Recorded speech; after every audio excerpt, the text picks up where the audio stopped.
Après avoir conseillé des centaines de militaires, voici ce que je remarque constamment. Il y a des erreurs que je vois à chaque fois, mais voici celles qui coûtent le plus cher. Acheter un véhicule qui sort de tes moyens. Tu as un salaire stable avec un financement facile, mais le véhicule finit par prendre une trop grosse partie de ton budget. Et ensuite, ce que je remarque, c'est que les militaires mettent leur épargne à plus tard. Mais les personnes se disent « Je suis jeune, j'ai le temps, mais à chaque année que tu attends, tu perds du terrain. » Mais dans cette situation, l'intérêt composé travaille contre toi et non pour toi.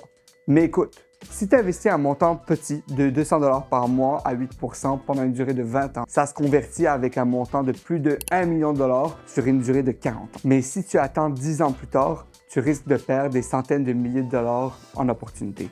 Une autre erreur que je vois souvent, c'est les personnes qui n'ont pas de fonds d'urgence. Et là arrive le jour où tu as un imprévu ou une réparation, mais sans coussin financier, tu te retrouves coincé. Et une nouvelle erreur que je vois récemment, c'est sous-estimer ses besoins en assurance. L'assurance collective, c'est bien, vous êtes chanceux d'en avoir, mais c'est rarement suffisant pour couvrir ta famille si quelque chose arrive. Et la dernière erreur que je remarque chez les militaires, c'est dépenser les montants d'indemnité de déploiement sans plan. Tu as de l'argent supplémentaire qui rentre, mais qui sort juste après, et ça te fait manquer des opportunités de bâtir quelque chose de durable. Et si tu te reconnais dans une de ces situations, viens t'en parler, parce que ces erreurs-là, elles ont un coût. Pas juste aujourd'hui, mais dans 10, 20, même 30 ans. Tu veux qu'on réorganise ton plan budgétaire? Prends rendez-vous, on va regarder ça ensemble.